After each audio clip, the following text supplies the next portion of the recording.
मी इथे काय केलंय, पिकलेले 4 टोमॅटो घेतले आहेत. घेतलेले टोमॅटो मोठ्या फोडींमध्ये कट करून मिक्सरच्या भांड्यामध्ये घालून घेऊ.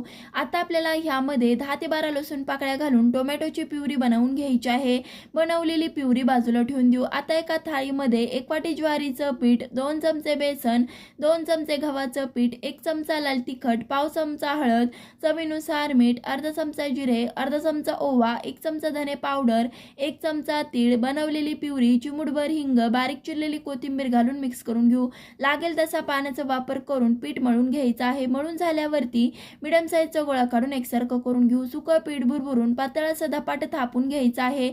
बघू शकताय इथे मी हे पातळ असं धपाटं थापून घेतलं आहे. भाजण्यासाठी तवा आधीच गरम करून घेतला आहे. धपाटं भाजताना पिठाकडची बाजू खाली करून दोन्ही साईडनी तेल लावून खमंग असं धपाटं भाजून घ्यायचं आहे. हे धपाटे तुम्ही कधी ट्राय केले आहेत का ते कमेंट करून नक्की सांगा. धन्यवाद.